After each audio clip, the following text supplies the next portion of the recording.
How are we doing today? Welcome in to the Fantasy Empire. I'm your new co-host for the rest of the season. Just kidding. Just filling in for today. Tyler Knavely at PPR Tyler on Twitter. Joined by Matt Modica, Chris Vaccaro, and Nelson Sousa. How are we doing today, gentlemen? Doing good. Well, doing good. We're doing good. Who am I kidding? Yeah, We're thanks not for playing good. We're no, not yeah, fucking that's doing true. good. We're miserable, actually. I'm Terrible question, Tyler. We're miserable. But thanks for stepping in for Dan and playing the role of Joe Flacco here and being the backup quarterback. And with that said, we're off and running. Here we go. I'm gonna get some shots up here real quick, just like Flacco did. Comes in with the Browns. He's just tossing the ball over the place. That's gonna be me. I'm just gonna be tossing takes left and right. Just like Deion Waiters, the Deion Waiters Award for hottest microwave. That's what we're gonna be. Vinny Johnson. I like it.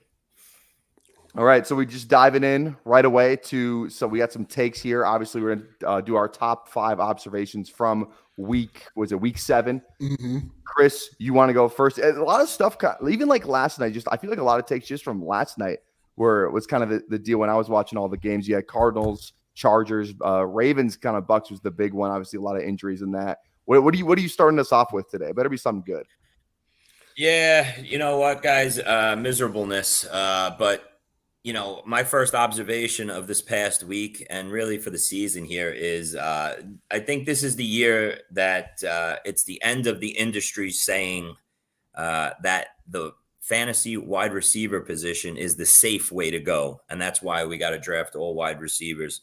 It's been absolutely ridiculous what we've had to go through so far here. Let me just say this. The first top 6 in points per game wide receivers. We've lost Cooper Kupp. Neighbors has missed games. We lose Godwin for the year.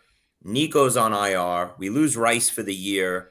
And A.J. Brown's missed 3 games. Those are the top 6 wide receivers in points per game this year. And all 6 are either out for the year or missed significant time. So enough with the wide receiver position is the safest way to go for fantasy drafts. Not only that, add in the fact that your wide receivers can get decimated with quarterback injuries that are way more common now than ever before. Look no further than Tyreek and Waddle in Miami with those beautiful 0 target each in the first half performances and 1 catch for the total of the game performances. So that's awesome. Ayuk gets hurt and goes down for the season, and DK, we probably lose him for a couple weeks now too. So that is my first observation.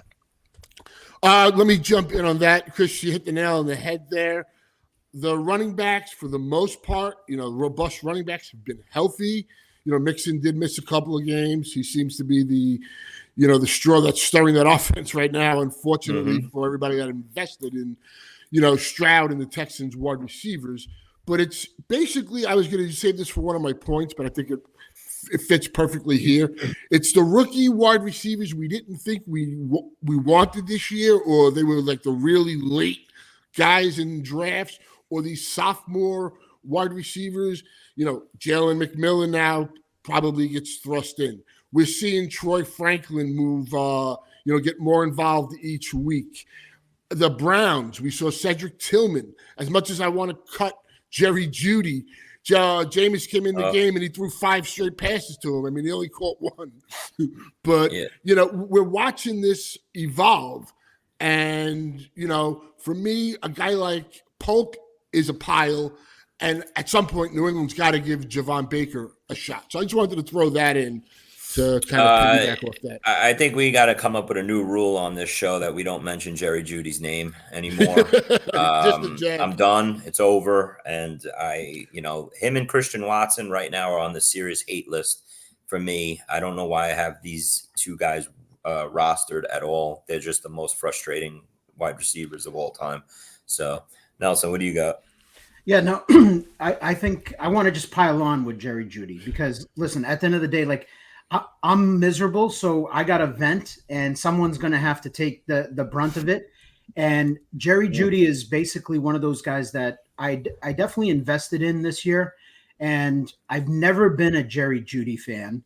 But this year I was like, you know what? Change of scenery. maybe things work out with this guy. ADT, the Yeah, ADP that he had, it was a free look, Nelson. yeah. I just figured, you know what, take a shot on this guy. Let's see if like he figures it out. But like Steve Smith was 100% correct.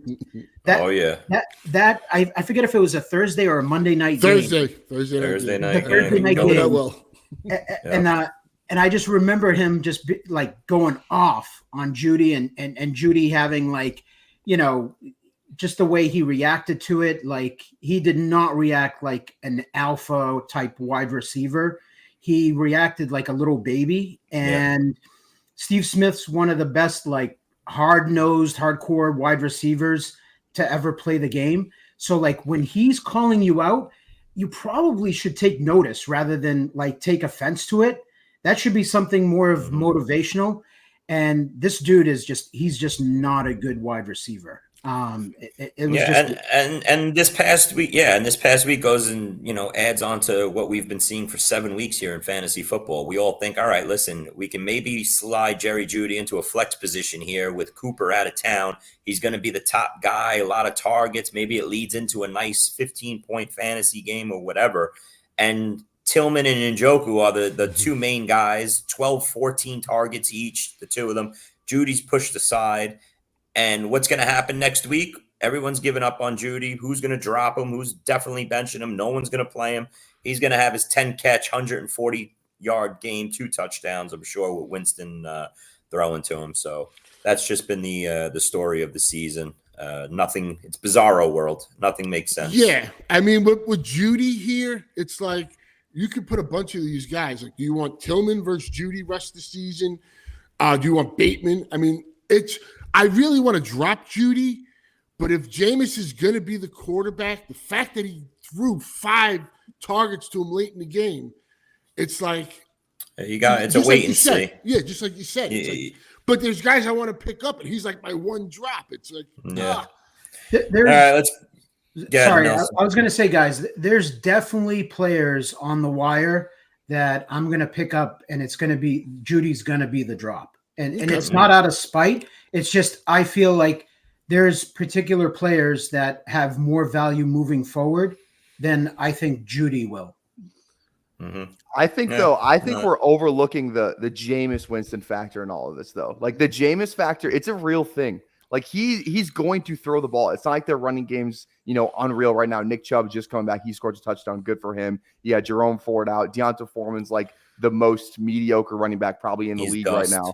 He's dust, exactly. Yeah. So they're gonna have to throw the ball, and Jameis is like he's a Flacco type. He's a pocket passer, and he's just gonna chuck the ball over the field. And we kind of saw that difference between with Amari and like Njoku, who I was gonna want to talk about a little bit later, where like that late season surge that Njoku had last year because Flacco came in. I think we could see a very similar thing with Jameis. I mean, he's a 30 for 30 guy, 30 touchdowns, 30 INTs, but in fantasy football, we don't care about the interception. So even he gave A.T. Perry his only relevant game ever in like that spot start in Minnesota last year. Like Jameis Winston, and then Chris Olave had a great game. I think he had I don't remember exactly what the Chris Olave stat line was in that Minnesota game where Jameis came in, but that was like one of the best Olave games we've ever seen. So I'm anything that Jameis touches, I think turns to fantasy gold. So I'm willing to take a shot on Judy because I believe in Jameis.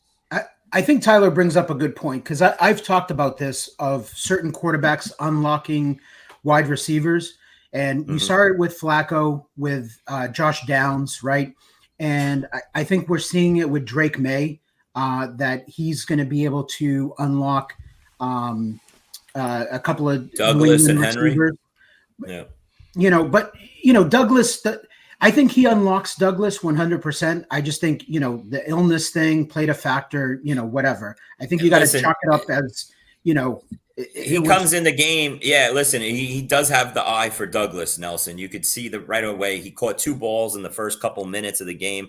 We didn't know that he was sick going into that game. And then we don't see Douglas pretty much the rest of the way. He becomes invisible. But I still have high hopes for Douglas. Yeah. But I like that Tyler brought that up because that's why I'm surprised that you said that he's. That's why I'm surprised that you're saying that you're going to cut Judy. I can't. He's just one of these guys that I'm going to have to sit there and swallow, his bad performances. at some point, with the way wide receivers are going down, maybe Judy finds his way back into my lineup, but I can't cut a Jerry Judy. I have to put him on my bench. I have to see if Winston, what the connection is here with the, with Judy, and then, see maybe he puts one or two good games together. The chemistry's there. Judy looks like he's the one, and with Njoku there, and then maybe he becomes playable, but I can't drop him. I agree. I 100% agree with you guys now, just kind of thinking about it out loud. But let me give you one scenario, okay? Mm-hmm. Jawan Jennings is available in a few leagues, okay? Not a ton, but he's available. Because I dropped him everywhere, yeah. Mm-hmm. Okay, because Chris dropped him, and now I'm going to try to scoop him up. Yep. So my question is, Jawan Jennings or Judy? Who do you want more? I want Jennings. Oh, Jennings easily. Jennings. Oh, Jennings easily. Yeah. I'll give you a tougher one, though. Now, he's only available in maybe not as many, at least when I was looking last night, Rashad Bateman or Judy. I'm not buying into the Bateman thing. It's nice. He's getting a handful every week, though. He is, but you know what happens with Bateman owners, okay? He's sitting there as your wide receiver 6 on the end of the bench. He's been sitting on your bench. Nobody's playing him. Now they see the numbers. Everybody's going to put Bateman into their lineups this week, and he's dropping a 1 for 13. That's like Jerry Judy. Yeah. That's basically, I guess. I don't know. I'm not saying I totally agree. He could be fool's goal and all that. Mm-hmm. But at least he can get that catch for 50 yards and stuff. And he seems to be getting like a handful of targets a game, is my point. The play on that is, I think we talked about it last week, the offenses that you want to buy in on and have as many shares, the Lions and stuff like that. The Ravens are the top one. The Ravens are that offense right now that you want to have as many players as you can. The unfortunate thing is it is frustrating when you have a lot of these guys. Isaiah Likely takes the night off, last night. Zay Flowers has, a subpar game, but Lamar and Henry go off and Bateman goes off. So. Mark Andrews didn't take the night off. Mark Andrews didn't take off. Shout out Dan. Well, Zay Flowers, that was kind of like injury related, it seemed. But he played every snap. But he was out there. He got hurt and then came back. It was like I didn't get that. Yeah, I don't know. When he went down, I mean, it's been a horror show the whole. He got the Zay first Flowers 2 plays to him, and then he got the injury, and then he was like, he didn't do nothing. So you ready for this? I tweeted this out during the game, but you want to know how fucked up this season is?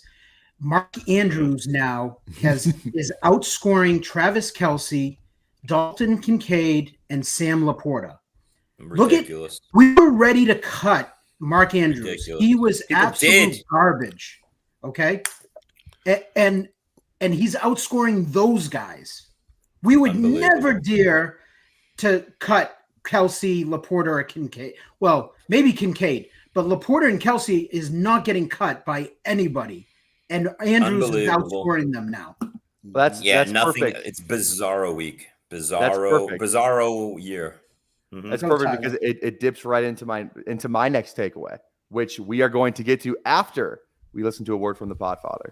Hey, I know DFS may have peaked, but there are still hundreds of thousands of people to play and millions of dollars up for grabs every week. So let's put our hoodie on and let's talk about Player Profiler's DFS Dominator. It has a cash game optimizer that leverages the projections from Billy and Theo and Bradley and Evan and that Player Profiler AI engine to create cash game lineups that certainly have a high floor, but also give you that ceiling. Now, you've probably heard about the most powerful tool of all, our Lineup Genius. We know winning GPPs requires a completely different approach, which is why our Lineup Genius takes you through the process of selecting the quarterbacks in the juiciest matchups. Then it highlights the stacks and runbacks that are available, lets you pick the chalk level, lets you pick the level of correlation with a number of other proprietary settings available to you. Click a button and it generates hundreds of lineups to be imported into FanDuel and DraftKings. And it's just $45 a year, not a week, a year. So for that reason alone, if you play DFS, you'd be an idiot not to buy the DFS Dominator.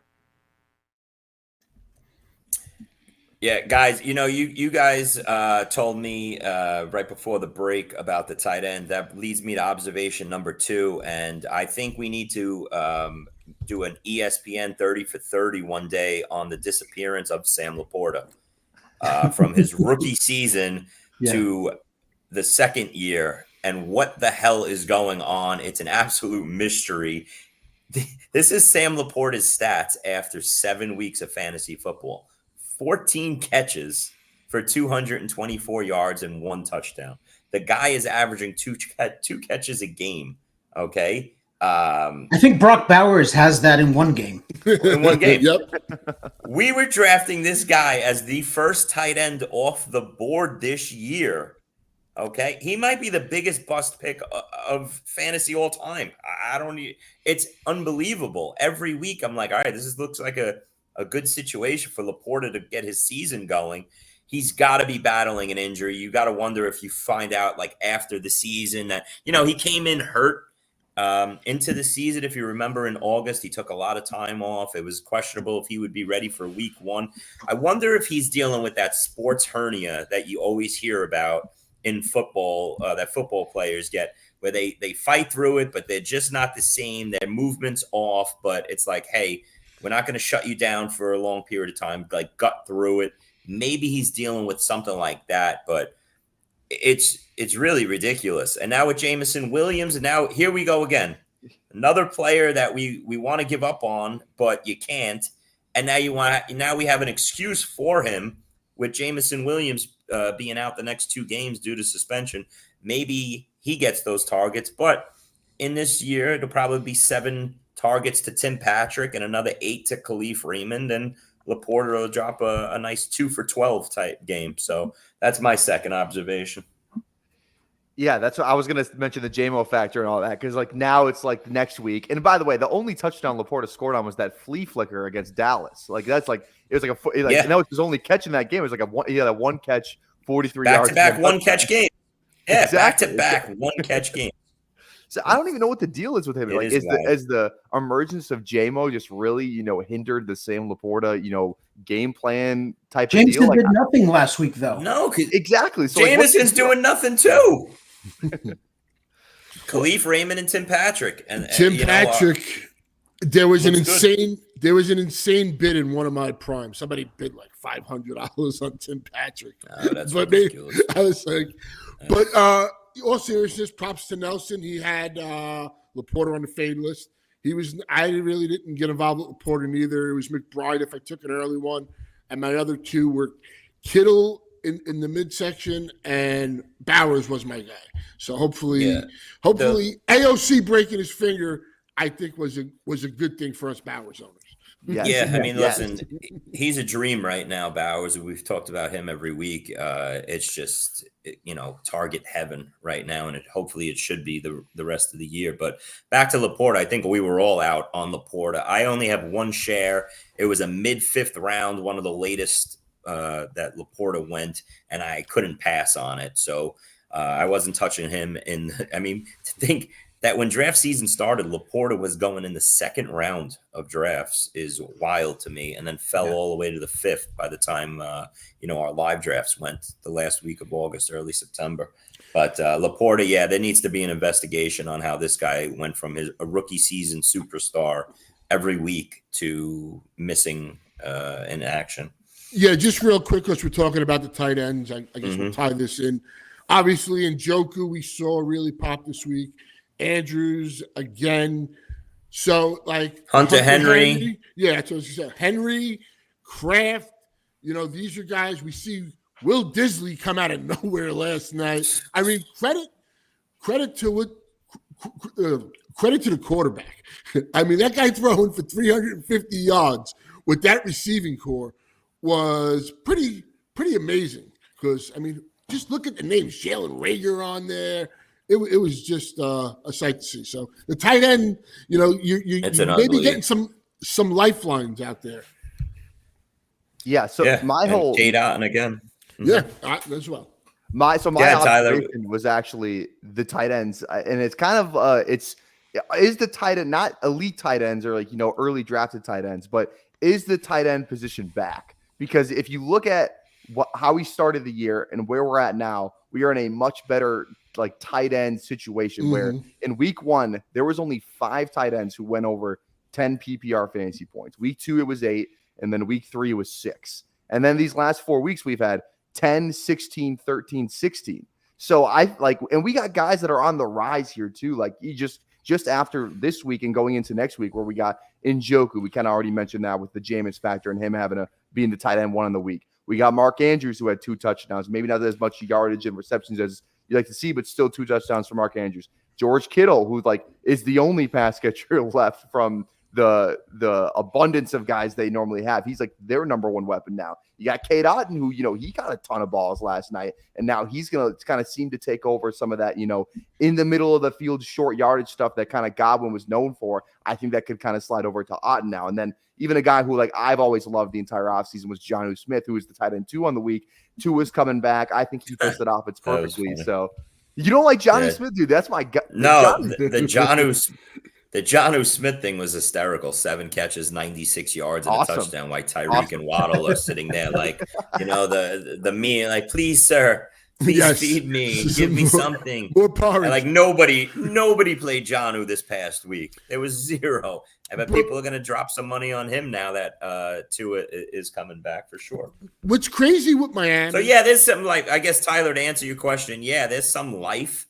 I think it's more about the upper tier guys that people went in on, and I guess with one tight end we didn't mention that's starting to show even more life is Kyle Pitts too.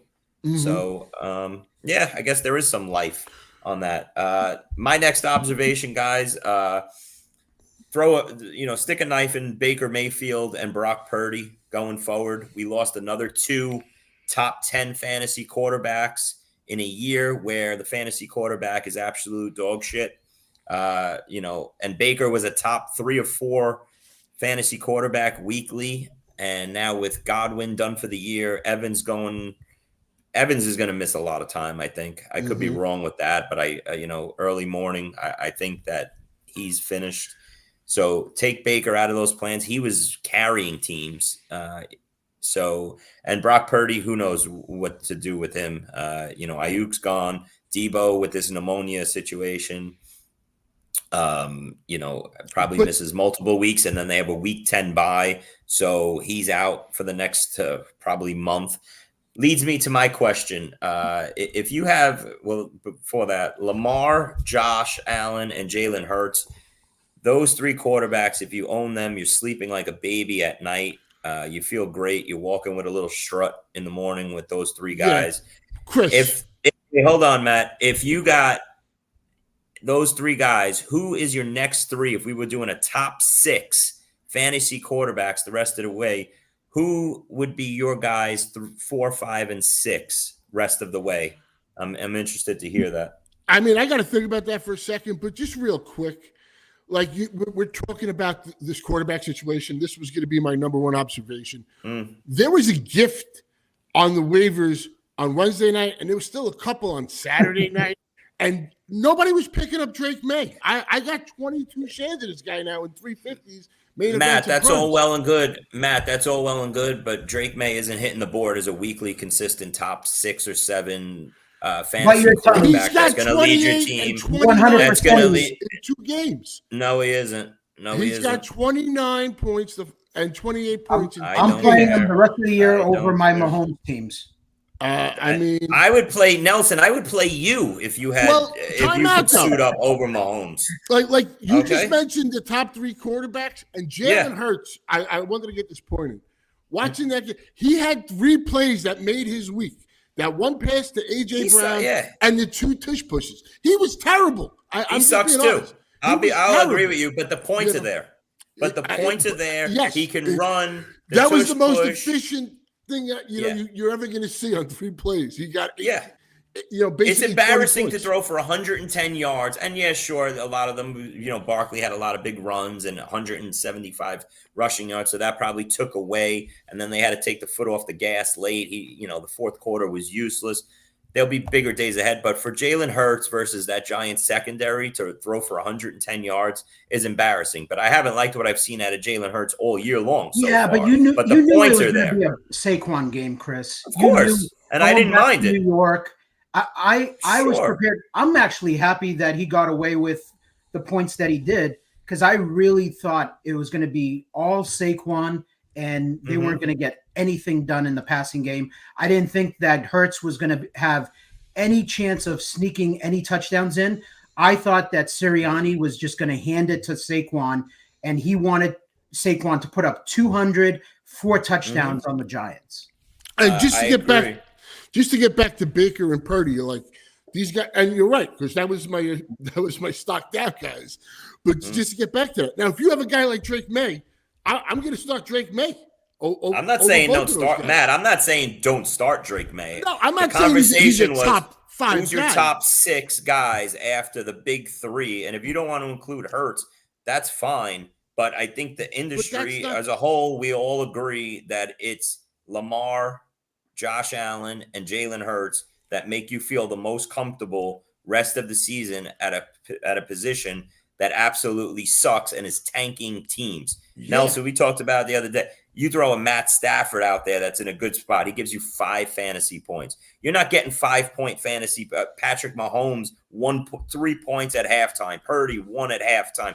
They limped their way to 13 and 19. I love Kirk Cousins. I was all in on him in a great matchup. He gives 12 fantasy points. Like, this is sinking fantasy weeks and teams. CJ Stroud, 100%, yards. Matt. 6 points. Like, Anthony what are we Richardson, he put doing? up an Anthony Richardson week is what he did. It was insane. Right. Richardson's another guy. You know, he's totally. He's I don't think he's. I don't know how playable. Josh Allen. He's done. He's done in the NFL. Richardson is.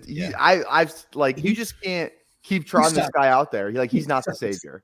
No, he sucks. Like I didn't like him coming out of Florida. I didn't think that he was going to be like a legit NFL quarterback, but his running ability was going to be able to make him fantasy relevant. But I mean, if you really watch that game and you look at the throws that he was making to Pittman and Downs and Pierce and Mitchell, I mean, it's bad. It's ugly. What's crazy is he's actually really good on the deep ball. It was, and the one thing I will say, as bad as he's been as a Bills fan, it reminds me a lot like rookie year Josh Allen. I mean, he was pretty horrific. Throwing the ball, he could run and leap over guys, but people forget how bad Josh Allen was. That was his knock coming out of college. Yeah. 100%. Yeah.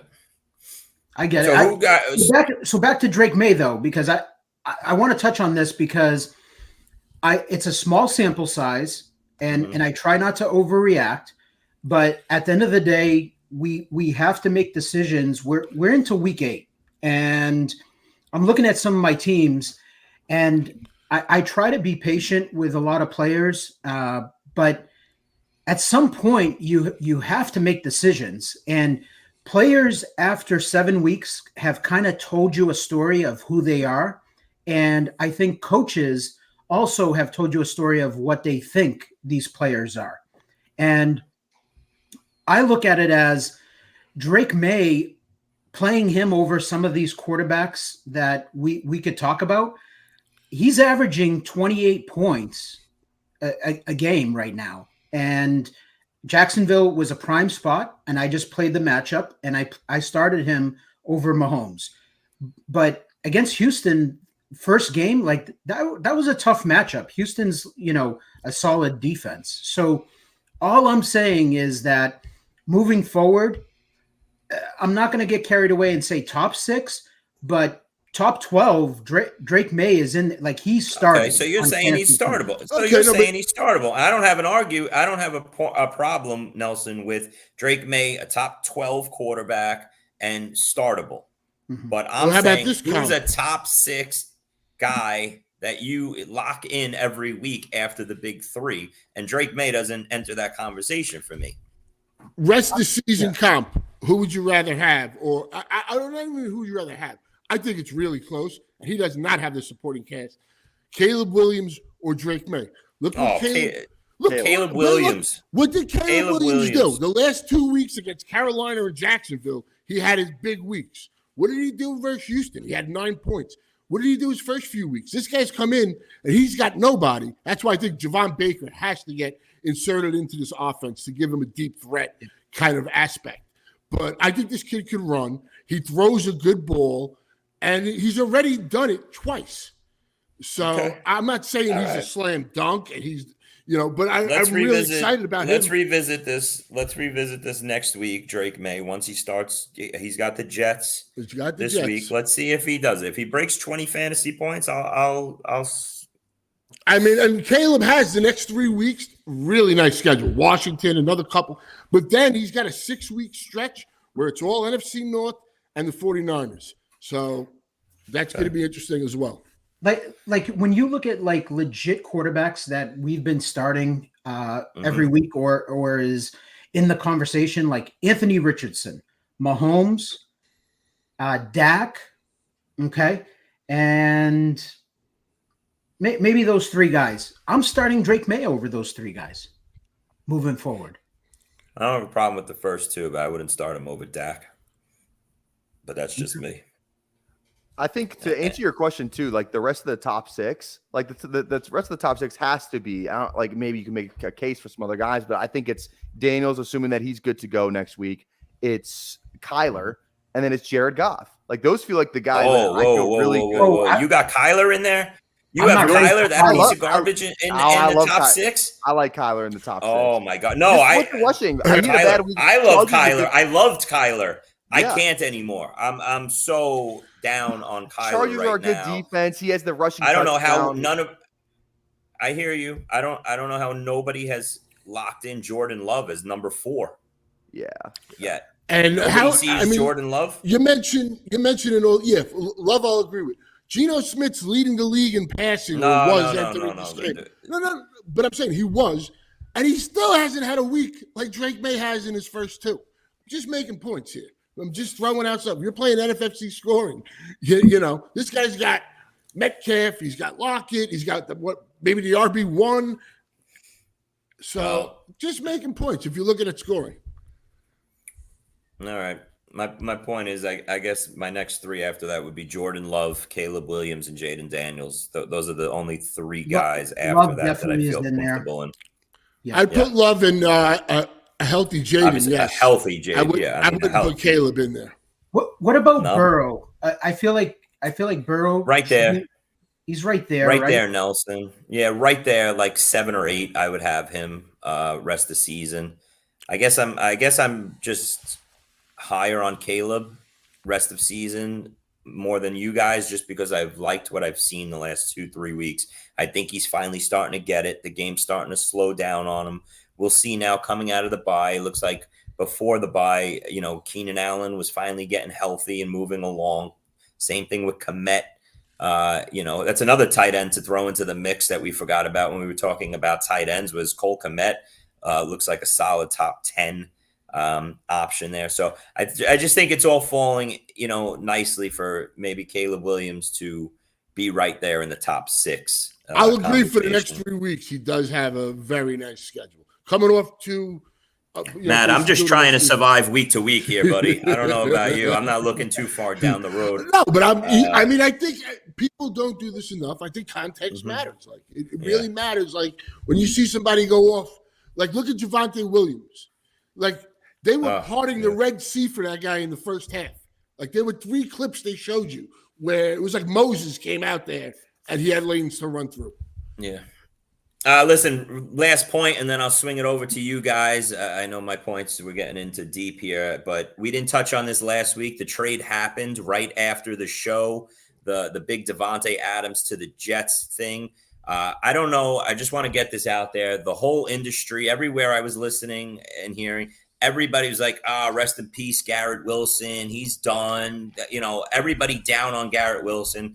I don't know why. I see it the complete opposite way. I think it's great for Garrett Wilson rest of season. I don't know why everybody, if we're the people that draft Cooper Kupp and Puka in the first 15 picks overall, Tyreek is a first rounder and Waddle is a second rounder, what offense with a good professional quarterback like Aaron Rodgers can't support 2 elite wide receivers like an Adams and leave out the good, please. Okay, professional that knows when he's got to feed his guys here. I don't see any reason I think it's not an upgrade. The days of Garrett Wilson having those 22 target games, are they over? Yeah, sure they are. It's going to be spread out evenly between the top two. But I think everybody just took this as, oh, Davante's back in town. He's Aaron's boy. He's going to get 17 targets a game, and Garrett Wilson is going to fade into this 4 or 5 target a game guy. No, would you not be happy if Garrett Wilson and Adams are both 7 catches for 100 yards and a touchdown each week, the both of them? Because that's what I see in this offense. And if you're giving me a 20-point wide receiver in Garrett Wilson every week, where defenses can't take him out of the game like they did the first 3 or 4 weeks, and they have to put their top corner evenly on Adams and Wilson, I don't see any way a defense can take either one of these guys out. And a guy like Rodgers is going to say, all right, this particular play, Adams is the focus. Adams is getting taken out by a top corner. I'm going to Wilson. And when they flip it, vice versa. So I think the both of these wide receivers start to eat starting this week. And they're both solid back-end wide receiver ones. I don't look at it as a huge downgrade for Garrett Wilson at all. And thank God Breece Hall is finally getting used now under Downing as what he should be. Okay? So I think it's a huge upgrade. He was the biggest winner in this Adams trade because teams can't stack the box anymore. Breece Hall, wide receiver, RB1, season is back on schedule. I mean, I think you made 2 excellent points there, Chris. I agree. My biggest concern is just Rodgers going forward. Like, he basically lost that game for the Jets. That interception he did lose before the he half did lose it, Matt. Yeah. Yes. And then that pass where everybody was saying Garrett Wilson can't catch, when the guy tipped it and it went misdirection and hit off the shoulder pads and bounced back to him. So, I mean, I think it all lies on Rodgers' shoulders now going forward. And hopefully, like everything you said, continues to come to fruition. Yeah, and I just want to make a quick Nelson, real quick before I throw it to you, buddy. I just want to make this statement here on this show: the Jets are going to win the next 8 games in a row. The Jets are going to be 10-5 heading into Week 16 versus Buffalo, and there you have it. All right. Go ahead, Nelson. What do you got? No, I thought when my initial reaction with Adams getting traded was that this was good for Breece. I feel like Garrett Wilson, I wasn't a guy that was going to, the sky's falling for Wilson and, trade him away, sell low, that type of thing. But I think the jury's still out because I think there's going to be games where it's going to fluctuate and Wilson's going to have kind of those below average games. But I think for Breece, I thought he was the true winner because defenses cannot stack the box now. And that's going to open up a lot more running room for Breece. And if defenses want to play more of like this, cover 2, cover 3 type of defense because of Adams and Wilson, there's going to be a lot of checkdowns to Breece so those receptions are going to stay there. I think a lot of people were making, and rightfully so, but they were making a big deal of like the target share and like, oh man, part of Breece's fantasy value is his receptions out of the backfield. And that's got to go to Adams now, right? It's going to be a big percentage of it. Well, I think we saw a little bit of, I still think that he's going to be a big part of that passing offense. If the defenses want to kind of, play back more and not get beat deep. Breece he's going to be the true winner, I think, out of this whole situation. Yeah, I agree. Do we give Mike Tomlin a shout out for saving, what's George his name? Pickens? Yeah, I love it. Just throwing the ball up to him. Just give George. him contested, just give him contested catches and just amazing. Everybody, that's still mind-boggling to me because I'm watching that game, and in the first half, I'm watching Russell Wilson throw passes, and I'm thinking to myself, I'm like, this has to be the worst coaching decision ever to take Fields out of the starting position and put Wilson in. Wilson looks completely washed up, and somehow. at the end of the game, Wilson ends up being the highest scoring fantasy quarterback on the week.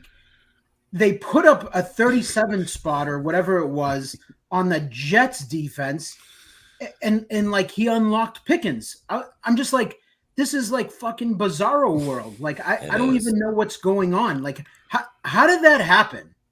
Did everybody bench their Pickens shares like I did across the board? I have a ton of Pickens shares this year. I sat him in 90% of my leagues this week. And of course, he gave his best game. And I mean, it sucks that happened yet again. But I'll say this, with Russell Wilson now under center throwing those deep balls to him, George Pickens, I'm starting to feel a lot better about him. One comment on the Jets defense. I mean, you've been able to run on the Jets all year. And now you want to have two safeties out. I mean, I'm not really as, once upon a time, scared of the Jet defense. No, the Jet defense is a huge letdown, especially for fantasy. I was all in on getting the Jets defense every week. They looked worse and worse, but now, they finally woke up and they signed a deal with the devil. They got Hassan Reddick in town. They said, hey, listen, whatever you want, you got us. I know you're sitting out and everything, but we were going to play hardball with you, but our defense is falling apart. Yeah, listen, it's not often that a team gets two all-pros out of nowhere into their lineup with Adams and Hassan Reddick. So let's see what this team has. Hopefully Reddick brings a pass rush to this defense because, like you said, Matt, the defense is falling apart as well. Yeah, I don't know. I feel like the Jets are they're like one injury away on defense from. You remember the Ravens? Like it was Jamar's rookie year, like the Jamar. It was like one of Burrow's, it was like the Burrow Jamar game where the Ravens historically good on defense, but then Marlon goes down and they had Marcus Peters and usually a good defense, but the secondary just got ravaged by injuries. This kind of feels like what the Jets could be this season. One more injury to Sauce or I think DJ Reed was already out last night. It just feels like you're living off what we saw the past couple of years where in reality they are not good at all this year. So I think starting some guys against the Jets is more than viable. I wouldn't treat them like you have the past couple of years. I agree. And we almost lost Sauce Gardner. It looked like the other night. He went down and he's holding. And you know what? He's been a little overrated. I don't care what he's taking too many pass interference every week. He's holding. He's getting pass interference, and then he goes on Twitter and he's like, "Oh, the guy didn't catch anything in my coverage." Yeah, because you committed 4 pass interferences when he was wide open. Yeah, the Jefferson game. I mean, crazy. It's crazy, but we'll see. This is a good thing for fantasy guys, to be honest with you.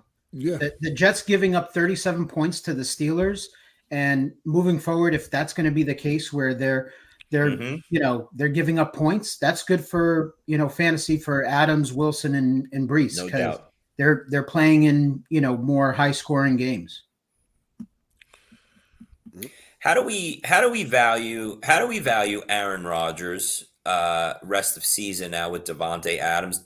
We just touched on the quarterback landscape. People dropped Aaron Rodgers in the last week or two. He was basically fantasy irrelevant.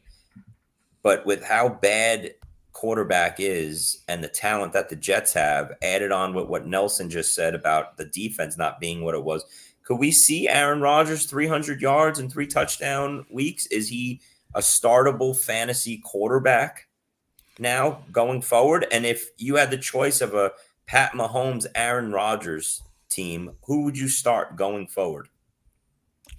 That's a good one, Chris. I'll say this. If they're going to win 8 games in a row, like you said, he better start throwing for 300 yards. I mean, look, it is setting up from all the examples Nelson said, what you said.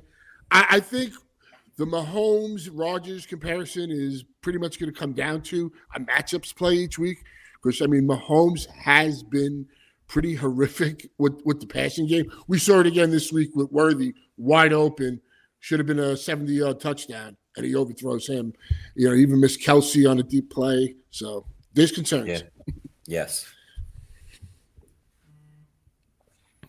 All right, who's up next with the observations? Because I'm all out. I can go real quick. I got one. Yeah. Go for it. So okay, so this is like a guy I was just absolutely in on in the offseason was Jaxon Smith-Njigba. And this guy might be the ultimate tease of all time because you look at you look at just some of the counting numbers and you're like, what's the problem? Like you look at targets, he has 55 targets on the year. Other guys who have 55 or less targets, the list is Stephon Diggs, CeeDee Lamb, George Pickens, Darnell Mooney, Justin Jefferson, granted he was on a bye, Amon-Ra St. Brown, Zay Flowers, McLaurin, Chase, Moore. Like these are guys that we start them often. And JSN, it just seems to be doing nothing with what he's been given. He's got 37 catches, only 319 yards, which is like by far the least of any of those guys with targets. The only other guy even being close is Amari Cooper, who he's had quarterback problems of his own. But it's not like JSN necessarily has a quarterback problem. You just mentioned Geno's leading the league in passing yards. So like, I guess my overall question is, what are you guys doing with JSN going forward? Because you seem to like the matchup. The targets are there, but like it's just not clicking for some reason. Like, what's the problem? As your resident owner of all the Jaxon and Smith-Njigba shares, it's like the meme. I hate it here. You know that meme that you all see. I hate it here. Yeah. That's living in Jaxon Smith-Njigba life right now. I talk about it on a weekly basis on this show, Tyler. It's like he was a constant 10 to 13 points for weeks. The last two have been bad. The targets are there, like you said. Everything adds up to it should be more, and it's just not happening. So it's just one of these guys that you got to make a choice. Either you're going to bench him and be sick when that 8 for 130 and 2 touchdown game comes, and you're out on it after eating all his bad weeks and mid weeks, or you just sit there and you take it like a champ and you eat these 10-point games or less with Jaxon Smith-Njigba. And yet again, with all that being said, DK probably misses either this week and the next week, and there's no way you're getting me to take my JSN shares out of my lineup now if DK doesn't play. All right, so here's the deal, Tyler. I think it either happens for JSN now with DK out, or it never happens. And I think if it does not happen, we can start talking about JSN as the next Jerry Jeudy. That's where I'm at with it. Yeah. That's actually really good, Nelson. That's a great comp because this is how we felt about Jerry Jeudy in his rookie year and his second year in the league was he's going to turn into another Jerry Jeudy where we're all like, no, it's not, it's going to happen. It's about to happen. And then before you know it, you're in year 5 of taking 5 straight bad years of heartbreak and shit in your lineups week in and week out. And it's just, Christian Watson's on that same pace, Nelson. Yeah. Mm-hmm. Jeudy, JSN, Watson, the guys that as a whole, the industry is like, yeah, it's going to happen. This is it. I believe again. 2 points. Well, we were tricked, right? Remember week 2 against the Patriots when you got like 16 targets, 14 That's targets. what I signed up for, Matt. I was with you. And it's just like so frustrating. Let this kid run some routes. He doesn't have to run these short little intermediate routes all the time. Noah Fant, when he emerges, that takes away from JSN. Tyler Lockett being there, I guess will always hinder him. But like you guys said, if he can't do it now and DK's out, then that's really – I always put my thing by time, like especially NFFC. I have my 3 wide receivers in, and if there's a guy on Sunday and Monday, that receiver goes in the flex. So I had multiple teams where I didn't get 10 points from my 3 receivers, like Davante Smith, Tank Dell, JSN in there, or you throw Josh Downs in there, who was single-handed. The guy was the last 3 weeks prior was first graded by a PFF in receivers, most first downs, most catches, and he just got crushed. So it's not easy out there in these streets right now, and hopefully. The one good thing that could come from a DK injury is this guy somehow gets brought back to life.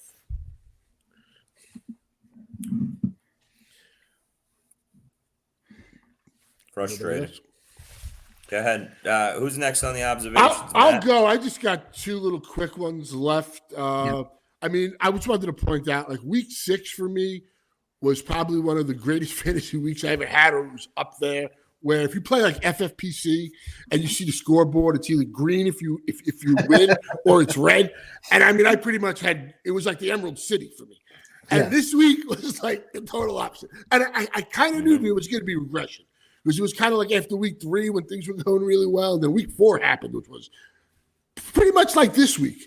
And I mean, just the scores this week, if you put up, 150, that was like a home run. Like you hit that grand slam, Pete Alonso style in the 9th inning in Milwaukee. But, you just got to keep Rest on. in peace, Mets. Yes, rest in peace, Mets. Wait, Matt, is that a Dodger hat you have on, by the way? I always wear a Dodger hat. I got a black and blue. Oh, my God. I just realized that. That's like my wardrobe. Met fan, and you're rocking a Dodger hat today? That's crazy. Oh, my God. Usually I put the Bills hat on. What a front runner. I will be rooting for the Dodgers over the Yankees. I will never. Oh, that's fine. Yeah. Wow, Matt. That's just, you see me wear this all the time. But yeah, there was that. No loyalty. You just knew that was going to happen. And just to go back to the first half of the season, the robust running back was the winning formula. First 7 games, you get that trophy. Let's see what happens in the second half. Can these guys survive it? Because, we see all these receivers going down. And, Mixon missed a couple of games, and I haven't been a Mixon fan for the last couple of years, but I got to say, the guy looks pretty awesome. I mean, he looked really good. So that's what I want to see. What happens over the next 7 weeks? Do any of these aging running backs that we were fading or some people were fading, do they start to get injured or, does that change? And, I mean, I think pretty much the other things we kind of covered, but that was my take. Yeah, Matt, I don't know about Henry slowing down or getting injured. If that happens, yeah, it's huge. But I don't see that happening with Derrick Henry in terms of slowing down. I think he's in the perfect offense with Lamar back there. And we're going to look back with egg on our face for fading Derrick Henry for year 13 in a row. He's the guy. Going forward, it's after 7 weeks now. I think it's shaping up where you need that small handful of guys. You want Lamar, you want Barkley, you want Henry. I don't know at wide receiver who's the guys that you need. Honestly, I think it's guys just that are not injured. Maybe I'm in on that one. Say that again, Nelson. You broke up. You want the wide receivers that are not injured. Yeah. There you go. Again, the most Chris, top 3-round guys you can keep healthy, Go ahead, Chris, Matt. My point isn't about even the production. It's about staying healthy for the course of the year. Like last year, we saw Lamar stay healthy. The 2 years before that, Lamar didn't make it through a food. Like we didn't expect these wide receivers to all get hurt. So we don't know what the hell's going to happen. Like Chris Godwin breaking his ankle with 43 seconds left. That's just the point. It's such a violent game that every week something is, these injuries are just mounting up. Can you survive it? That's more my point. So I'm going to play law of averages. I agree. And I'm going to say, I know it's hard to see it right now because these guys have been so good, but these older running backs, I think over time they start to wear down. And I don't know if it happens with Henry because he's kind of a super freak, but Alvin Kamara, Aaron Jones, these running backs that are, pushing 30, I could see where in the second half they start to wear down and they're not as good as they have been. So I know we're talking high stakes here, but if I was in a trading league, I would be trying to sell high on these guys now.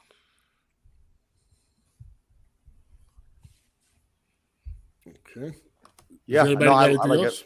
I got one more. One more. Yeah, so guys, I'm having some connection issues over here, so I'm in and out. Just so you know. All right. Copy. All right. One more I got. Kind of relating back to the wide receivers and obviously we talked about the injuries and all of that. Is Drake London? Is he going to finish as a top 3 wide receiver in 2024? Like after week 1, because right now he is. Let's see. He is 4th in targets. He is 3rd in catches.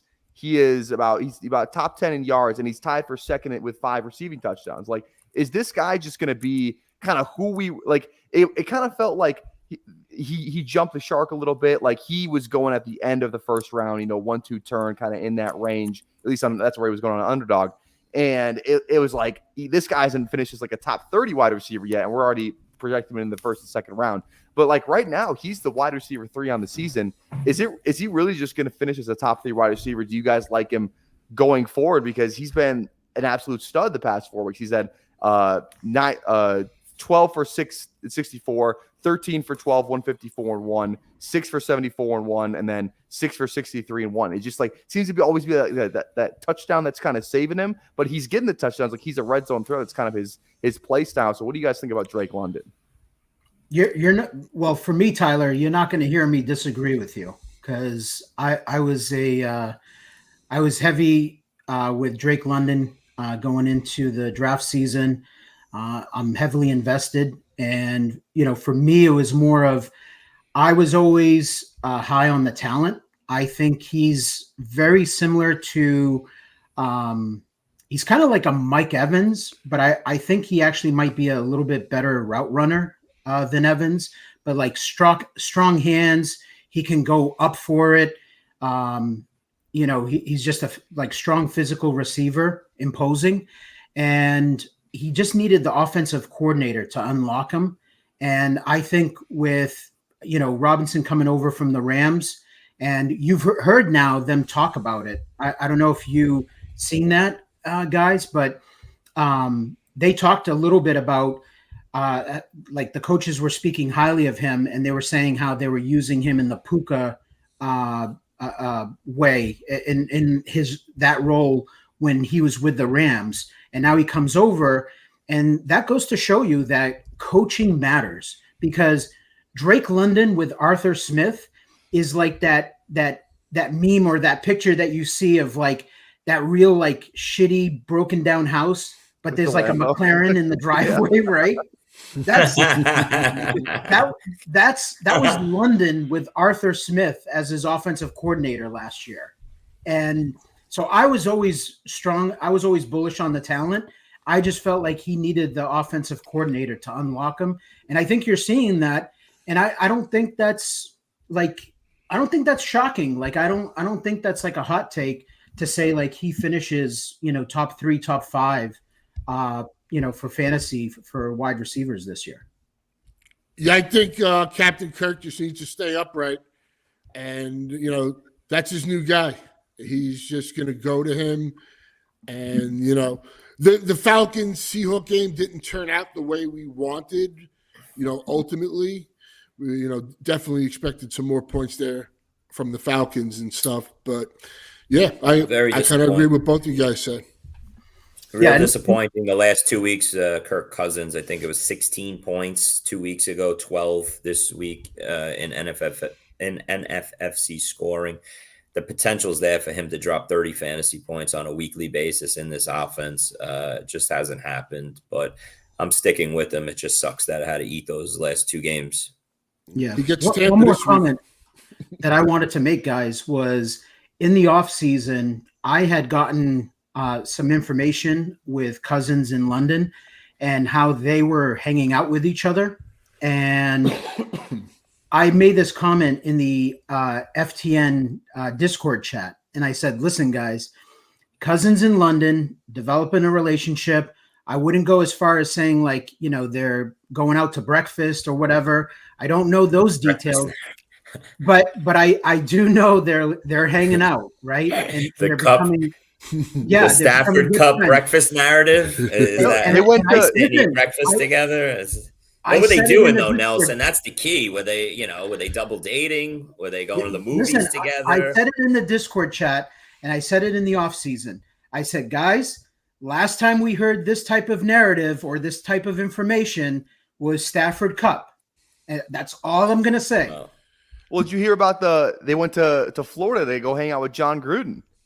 It was him, Bijan, Pitts, and Darnell Mooney. They all went to Florida to just hang out at John Gruden camp for like 2 weeks, or like 2 days, like a weekend, like a long weekend together or something. Yeah. Well, I I just heard wanted- some inside information that Danny Dimes went to the Travis Scott concert with Malik Neighbors a couple weeks ago, and that didn't translate into that didn't translate into shit on the field this past week. So, well, Chris, being that you mentioned that, like, how concerned are we going forward with the Giants here? If at some point they might make this move to lock, we thought maybe late in the season with the injury thing with the contract. Like, how does this change everything? I think that it's similar to Deshaun Watson with the Giants and Daniel Jones, that they have to sit there and die with him after giving him this huge contract. They have to let it play out. It's not like Drew Lock is going to come in and save this team and franchise. They have to keep going back to Daniel Jones. And listen, Daniel Jones was playing well for a couple of weeks there, so he's got it in him. It's just the last couple of weeks he's looked terrible again. And this week he got killed. How many sacks did the Eagles have? The arrow's pointing down on him. They lose Andrew Thomas. I don't know how big of a point that needed to be discussed. That's a huge thing. Andrew Thomas was playing at an all-pro level. He wasn't, he's one of the best offensive linemen in football, living up to that pick that they made on him in the top 5. And losing him, Daniel Jones is a piñata back there now. The offensive line's going, backwards. So, but I don't think they're going to pull him anytime soon. Cool. We ready for stock up, stock down? I got a couple of Nelson, you got a couple observations? Oh, sorry, Nelson, forgot about that. No worries. We've been going. So the first one, I just want to kind of vent a little bit with like how bad coaching has been in the NFL, and like going back and like rewatching these games on Monday morning. There's 3 teams. So it's the Raiders, the 49ers, and the Dolphins. And with the Raiders, they're at the end of the game. There's like under 3 minutes left. Oh God. That was amazing. You're down 9. Okay. You're at the 4-yard line and you're going to go for it on 4th down. Okay. The Raiders are going to go for it. So for people that have, didn't watch the game or don't know the context, I'm going to paint a picture for you. You're at the 4, they're going for it. All of a sudden they get a freaking false start penalty, moves them back 5 yards. They're at the 9. Pierce takes the offense off the field, brings in the field goal unit. And I'm sitting there and I'm like, what Nelson, I got to stop you. Wait, Nelson, I got to stop you right there. It wasn't a 9-point game. It was an 8-point game. It was a 1-score game. Yeah. And it was 3 minutes to go. My bad. 8-point game. Yeah. So I'm watching this game and I'm like, wait a minute. If you're going to go for it on the 4-yard line, what the fuck does the 9-yard line matter? Like it's a 5-yard difference. You're still inside the 10. Like, if anything, there's more room for your receivers to work the field, if anything. So he brings him in, mind-boggling, to kick a field goal, because at the end of the day, you still need a touchdown. You still need. That's the point. And it's oh God. But the players love him though. But the players, because he gives them more. Because he gives them Tuesdays off or Wednesdays off. That's all the players care about. They're like, let's use this guy for he's a player's coach. Meanwhile, he sucks. But Nelson, your point is spot on. The only thing I thought Antonio Pierce had the Raiders +7. I thought he took them and he was just trying to cover the spread at the end of the game there. But a 1-score game, 3 minutes to go, you throw a 9-yard touchdown pass and you could go for 2 to tie the game. Instead, you kick a field goal to make it a 5-point game, which means you still need to stop to get the ball back and score the touchdown that you're right there on the 9-yard line for. Oh, my God. Well, I couldn't believe it. I'm like, that's situation football in the moment and just knowing the math, right? Yeah. And figuring out the percentages and saying, we might not get another chance and get the ball back. Yeah. We are at the 9-yard line. Yes. Is right there there. No one in his ear? Like in his ear, is there no one That's there? That's what I'm saying. Hey, coach, like Tyler, great point. I mean, there's a million people that are smarter than Antonio Pierce, on that sideline and in the press box. Someone's got to go, wait, whoa, time. Hold on. There's not kicking a field goal here. All the Rams need to do is get the ball and go and get 1 first down or 2 first downs, and the game's over. Yeah. Like, at worst, you throw an incomplete pass. It's 20-12, 3 minutes to go. And you got to make another stop. If you make a stop, you get the ball back. And then you need the same touchdown that you're kicking the field goal for. And that's what I'm saying. I'm a high school football coach. If I was in that situation, am I like a head coach?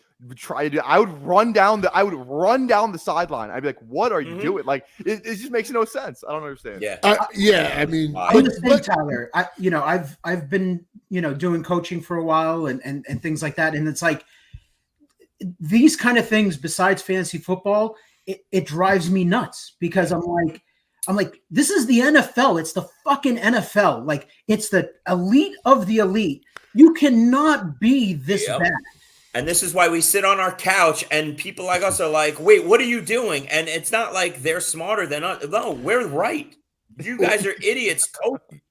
And this is why like a guy like an Andy Reid wins. This is why a Chiefs team that sucks is not a real life 7-0 team is 7-0 because you have a guy like Andy Reid. He doesn't make these mistakes. He's got all the answers to the test. A McVay who's outsmart and outcoaches coaches on a weekly basis.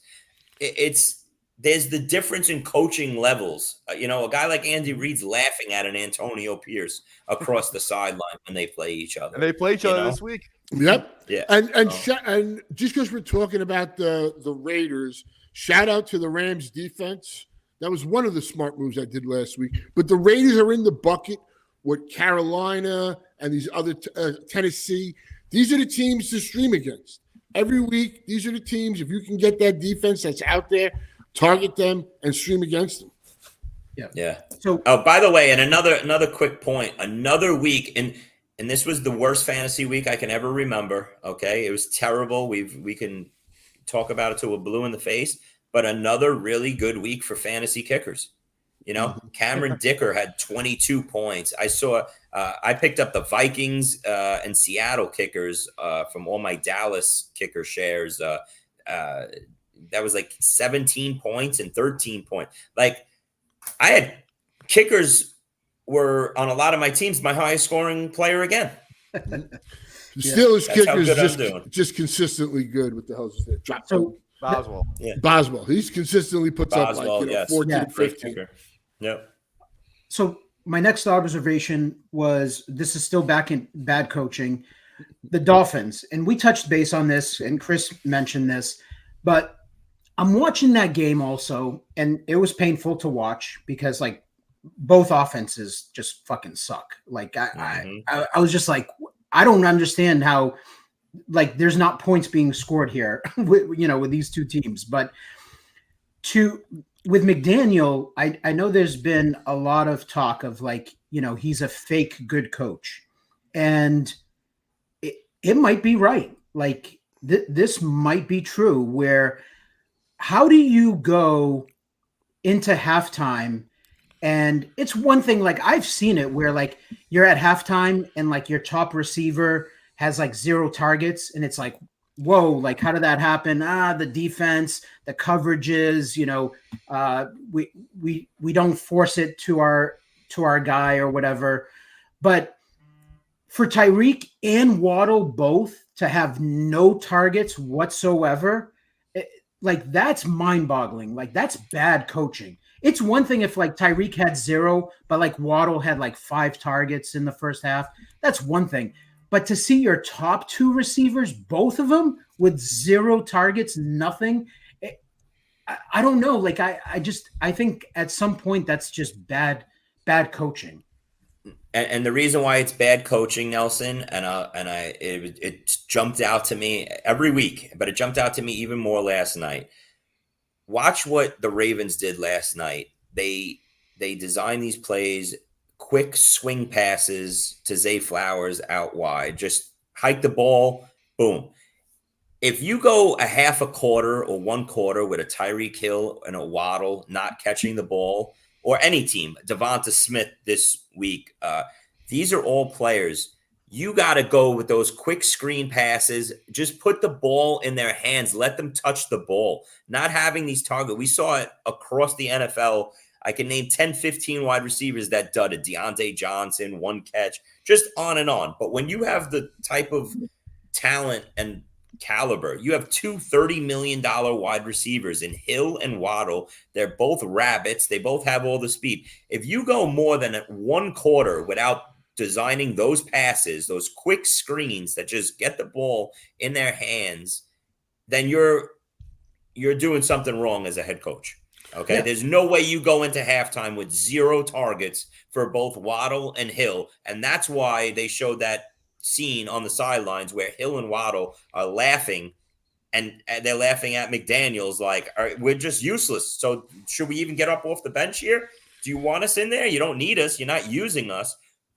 It should be every other play. I don't care that your quarterback sucks. Any NFL quarterback can hike the ball and just swing it out to the left and let the other receivers block. And I don't care if this play gets blown up, if it goes for a catch for 1 yard. It gives those guys an opportunity to be involved in the game and do something with the ball.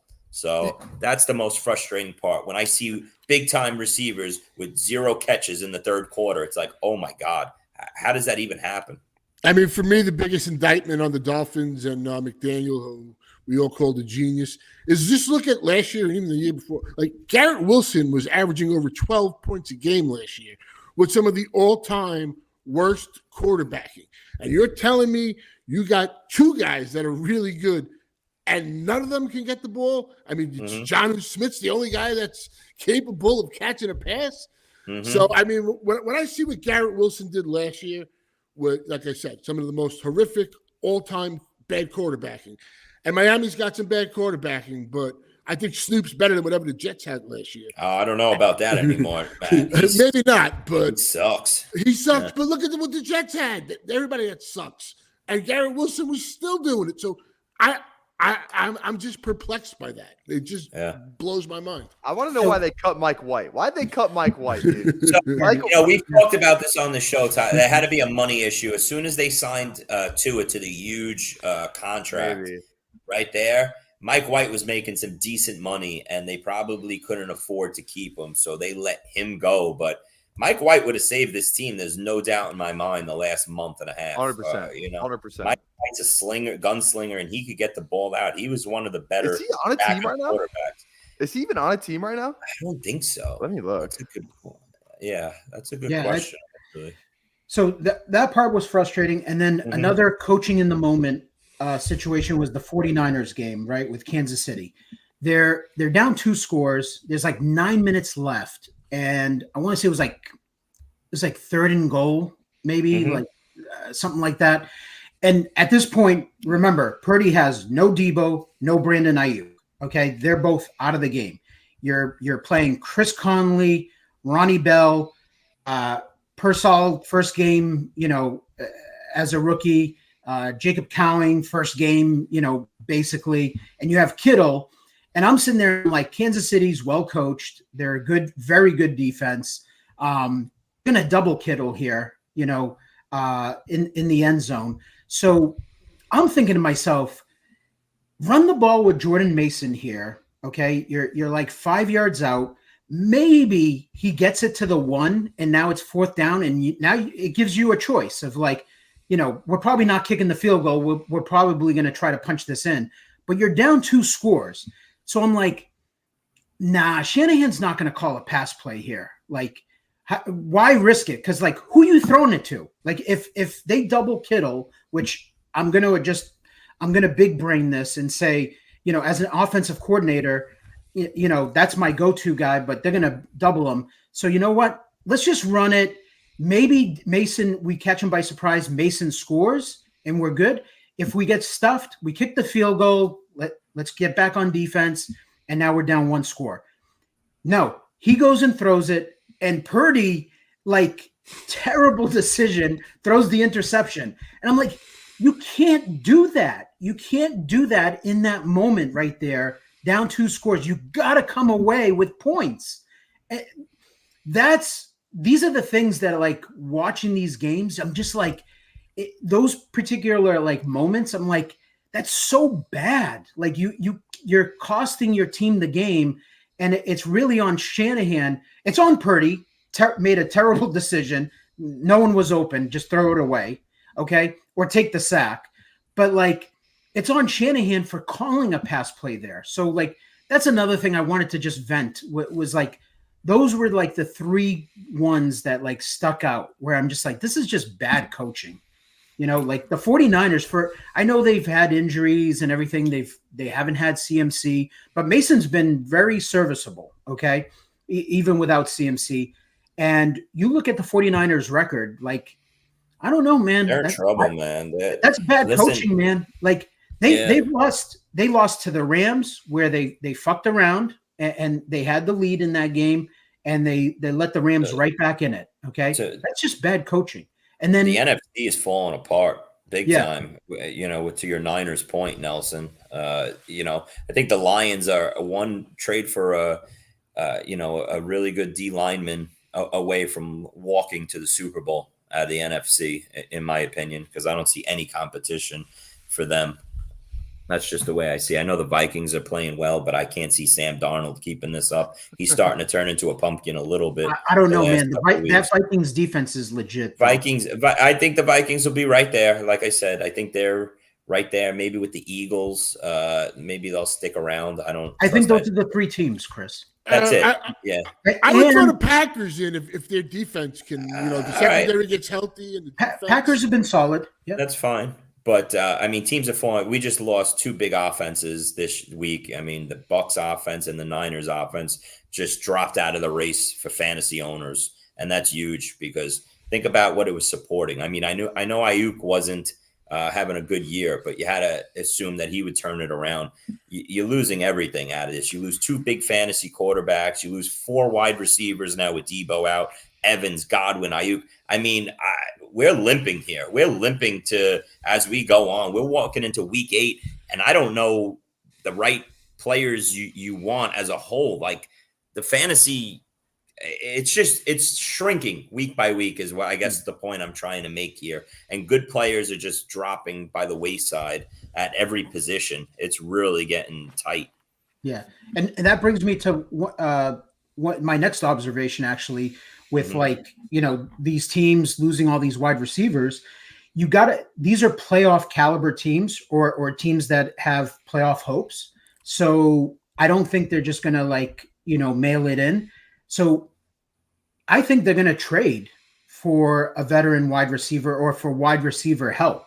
So who are we talking about, Nelson? I'm talking about the 49ers, Tampa. I think Tampa is still in it to win their division. So at the end of the day, like these NFL teams, that's how they think is like, are we in it? Can we win our division? So Tampa, they lose Godwin or whatever, but like I could see them making a move.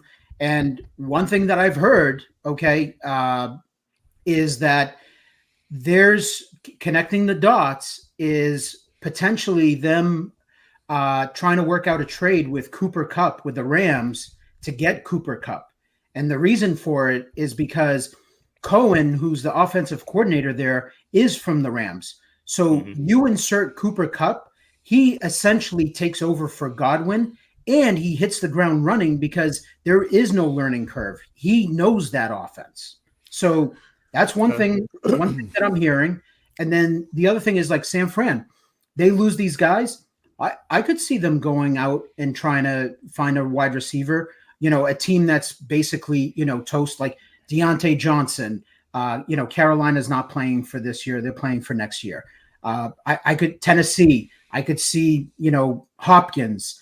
I'm not saying that, I don't think anybody's going to. I changed my mind, Nelson, on the DeAndre Hopkins. I thought a couple weeks ago DeAndre Hopkins was an automatic trade. He was going somewhere guaranteed. I don't think the way he's performed, and now with the re-injury, and he's already got the meniscus issue, I don't think any team wants to take him on like a savior. He's just damaged goods that nobody wants. But I'll be shocked if Deontay Johnson isn't moved. Now that there's more teams that enter. We've all been looking at the Chiefs as, all right, when are you going to pull the trigger and go get Diontae Johnson for the last 2 weeks now? And it hasn't happened yet. And they keep winning. So I don't know what their, desperation is. But, like you said, Tampa, Diontae Johnson would look good there. And San Francisco now to replace Ayuk, Diontae Johnson, especially that their window is still open, especially in the NFC West, where they can easily go get a Diontae Johnson, get him prepared through the bye week. As long as they win one of these next 2 weeks, come out of the bye week with a healthy Debo, Diontae Johnson, and George Kittle, and probably McCaffrey, and take off, win the NFC West, and go for another Super Bowl run. But Diontae Johnson's going to get moved, and I hope it's just a quick, easy transition for him to get up and running in whatever offense he gets to. Well, just real quick on the Rams, like what Nelson said makes sense. I just don't see the Rams making a trade. The Rams have a chance now. If Cooper Kupp is coming back on Thursday, if Pook is coming back in a week or two, Whittington has emerged a bit. You got Kyron Williams. They got a chance at the West. And maybe Stafford is a sneaky add on a guy as a backup quarterback when he gets his pieces back. If you're just looking to get some quarterback insurance and stuff like that. So yeah, I'd be shocked if that Cup trade happens, Nelson. But I'm just saying the Rams in general, if he gets his guys back. Now, what are we thinking about the Rams? Like, this offense elevates tremendously from where they are right now. I mean, sure, that's the way I see it. Okay. Yeah, I can't argue that. I mean, yeah, if you bring in a Cooper Kupp and a couple weeks later a Puka Nacua, yeah, of course. And again, with how bad quarterback is, now you'll look up in a couple of weeks and maybe Matt Stafford's a top 10 weekly fantasy quarterback. So stashing him now was the answer. But if you stashed him like a lot of people did and started him this past week versus the Raiders thinking, oh, I'm going to be a genius and sneak in easy 25 fantasy point game, well, egg on your face again. And it's basically what happened with me with Daniel Jones. I snuck him in a couple spots thinking, all right, it'll be a high-scoring game versus the Eagles. They can't run on the Eagles, so they'll have to – he's getting neighbors back. And Daniel Jones goes and drops a beauty for me as well. So, we're all trying to play chess here, and, we're getting crowned. Now, I'll give you another one, another name that I've heard through the grapevine, and it's – Christian Kirk. The Chiefs have actually kicked the tires on Kirk for the last couple of weeks. So just throwing it out there that's another possibility where maybe the Juju hamstring injury finally gets the Chiefs to pull the trigger on Kirk, because those two teams have been talking. That was fun, right? The Juju zero after finally trusting him and throwing him in my lineups. I know I have 3 or 4 Juju shares that I said, all right, it's finally time that I do something with these Juju shares at the end of my bench. I'm going to put them in this week. I ate those zeros. But Nelson, that leads me to my other point, stock up, stock down. My stock down this week is Christian Kirk. I'm completely out on him. I'm throwing the towel in. He's irrelevant in this offense for fantasy-wise. He'll give you that one game every 4 or 5 weeks where he fills up the box score and gives you a 15 or 20-point game. But in this offense, Brian Thomas is the lead wide receiver 1. Evan Ingram is 100 catches underneath. And then it's Christian Kirk fighting for scraps after they run the hell out of Tank Bigsby and everything. Christian Kirk, maybe one of the worst 4th or 5th round picks this year in fantasy. Stock down tremendously on him. And the only thing that could save Christian Kirk and his owners is that trade to Kansas City that you're hearing about. So I'll hold out hope on that. And with since we're talking Kansas City, I'll just throw my stock up guy here. Maybe you're going to say I'm wishing it and I'm biased because, I have a ton. But Xavier Worthy, out of the break, I really thought they would concentrate more on him. Now you have the Juju injury. He got 8 targets this week. He was wide open for a 70-yard touchdown bomb. And I'm just laughing because you're dying on that hill, brother. Listen, I have I'm dying on I that have hill. plenty of my hills that I'm dying on. We could go. Okay, but Yeah. he was one. If he catches that ball, that's his second 20-point week of the year. That wasn't his fault. 100%. Now, And if the king had, if the and what queen had happened? balls, she Okay, was king. time out. And what happened last year with Rice? Where did he have his breakout game? At Las Vegas, where he had his first 10-target game, first 100-yard receiving game. They're at Las Vegas this week. I'm in. I think this kid needs to happen. It kind of seemed like the offense was geared to him. It didn't happen this week. You know, obviously an overthrown, and it didn't come to fruition. But I think right now, until they get a Kirk or a Deontay or whoever, he seems to be the guy they're going to need to make happen. Matt, So, let me throw this at you. I think it's very similar to JSN. If it doesn't happen this week, okay? If it doesn't happen this week, it's never happening. I mean, come on. The kid played 6 games. JSN's been around for a couple of years. I would be – and it hasn't been his fault. Even in the Monday night game, we saw against Atlanta, he was open for a deep touchdown. It's been Mahomes. It hasn't all been him. It's been Mahomes. And the kid still – how many points does he have compared to Marvin Harrison Jr.? Are we going to say it's this week or not for Marvin Harrison Jr.? I mean, that guy was going 12th overall. That might be the worst. I think there's some hate going on with Worthy, but we'll see. This goes perfectly into my stock down player, which is Patrick Mahomes, who again can't hit wide open Xavier Worthy. But like, if the dude just went 154 passing yards, 2 INTs. He did have that truck stick on the end zone, which is pretty sweet. But they win by double digits. Like, they're just not. This is not the Chiefs that we like to remember. The prime Kelsey, you know, the Tyreek Hill and like all the other ancillary pieces. Like, even when Juju was like the number one there, like Juju was still putting up, you know, quality weeks the first time he was there around. Like, there was still more of like a passing offense there. Right now, it's like Kelsey is a shell of himself. Like, he does not look good whatsoever. You know, you got Worthy, who's nice, but then after that, it's like, you got Kareem Hunt. You got this good old line. Like, the running game seems to be going pretty well. It's just they're going to win games in different ways now where, like, this defense is legit, you know, top 3, top 5 good. They're not going to go out there and, you know, put up 30 points a game and throw the ball all over the yard. 30. I mean, he did have. 30. Yeah, exactly. Yeah, he haven't hit 30 in 3.5 years, I think. That's what I'm saying. That's what I'm saying. Like, it's like that meme with the old lady. It's been 82 years. Oh, from Titanic. Yeah, Look at you busting out the memes this week. Mahomes It's just, I'm just like, does Mahomes finish as a top 15 quarterback this year? Because right now, I'm pretty sure he's in the. Let me double check, but I'm pretty sure he's in the 20s. Let me see, what quarterback is he right now? He might be in the 30s. He is QB. Let's see here. Mahomes.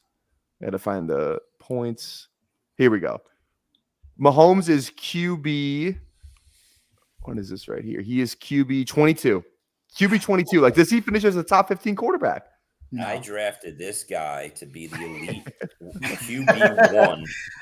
I drafted the number 1 fantasy quarterback. The number 1. He was my number 1. Like, people had Allen hurt. I said, what are these people on? Drugs? It's Mahomes number 1 by a mile. He's going to average 40 fantasy points a year this year. I moved him up into the 3rd round. People were taking him in the 4th and 5th. I moved him into the 3rd round of my drafts. And it's basically the worst fantasy pick of all time. I don't it's that bad. He's unplayable. This is great that you guys are all on Kansas City with stock down, stock up guys, because I'm going to keep it at Kansas City because I'm going to say the same. I'm going to copy Matt. You're going to call me biased because I own a ton of this guy, but the stock up guy is Kareem Hunt because with this team, what that tells me coming out of the bye, and he got the whole workload basically all to himself. And what it tells me is that with a great defense, they are content being a running team and, you know, just kind of plug away and win games ugly, what we would call ugly fashion, because they're not airing it out all over the place. And I think that Hunt moving forward, I don't really see like why they would change anything, because the dude is getting the goal line touches, he's getting a bunch of carries, and he's like, for fantasy, he's getting it done. Like he was in a lot of lineups. He was like my saving grace to kind of save me from like all the single digits and zeros that I got. So he's my stock up guy. All right, I think that's gonna do it for us. Again, thank you guys for welcoming me in with open arms for Week 7 Fantasy Empire. I truly appreciate it. Dan Great might have job. got Wally pipped. Tyler did a great job. I Great appreciate job, that. Tyler. I appreciate that. All right. Well, I don't know if I'll see you, the audience, next week on this show, but you'll see me somewhere again. Hey, Monday Night Tailgates. You can come see me there with John McGlynn. We do that every Monday night. You guys got anything you want to plug? I don't know you guys normally on the show. No, I'm gonna go back to Nelson? crying now. So Nelson, yeah. My usual, come see me at FTN. But yeah, I'm gonna go back to being miserable now for another 24 hours. Yep. All right, there we go. You'll see them next week. You'll see me next week, Monday Night Tailgate. Well, everyone have a great week of fantasy football. Go scour that waiver wire. Peace. From the Podfather to you, I deeply appreciate you tuning in. And many ask, what can I do? What can I do to help support the hosts, the research they do, the production costs? Go to playerprofiler.com, Dynasty Deluxe, World Famous Draft Kit, Rankings, DFS Dominator, and of course, data analysis. Subscribe to any one of those, and you support all of us and take Player Profiler to the moon.